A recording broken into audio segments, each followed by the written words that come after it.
ক্লাসে স্বাগত। আজকে দেখো হচ্ছে পঞ্চম শ্রেণী বিজ্ঞান ক্লাসটা নেব। বিজ্ঞান তোমাদের বর্ণনামূলক 8 পর্যন্ত গত ক্লাসে কমপ্লিট করানো হয়ে গেছে। আর আজকে হচ্ছে বর্ণনামূলক 9। বর্ণনামূলক 9 এর প্রশ্নটা হলো সম্পদের বিকল্প হিসেবে কেন নবায়নযোগ্য সম্পদ ব্যবহার করা উচিত ব্যাখ্যা করো। দেখো এই প্রশ্নটা হচ্ছে তোমরা তোমাদের বইয়ের 99 পৃষ্ঠায় পাবা।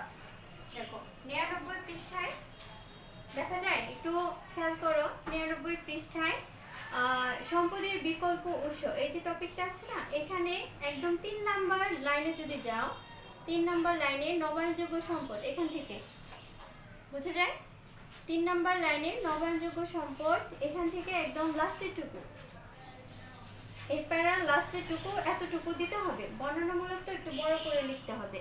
99 পৃষ্ঠাটা খুলবা, তারপরে হচ্ছে সম্পদের বিকল্প উৎস এই টপিকটায় দেখবা, এই টপিকটা খুঁজে পাবা। তারপরে 3 নাম্বার লাইনে এই যে নবায়নযোগ্য, আমি একটু পড়ে দিচ্ছি সবার সুবিধার জন্য।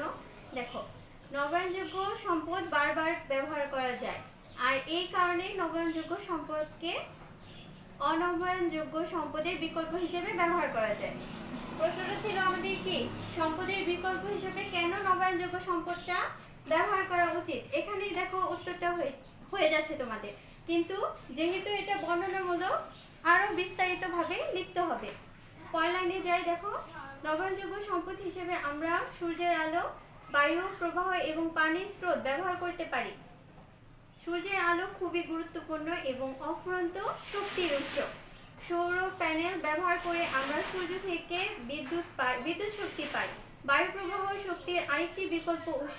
বায়ু প্রবাহ উইন্ডমিলের পাখা ঘোরানোর মাধ্যমে বিদ্যুৎ উৎপন্ন করে। এতটুকু পর্যন্ত দিবা, ঠিক আছে।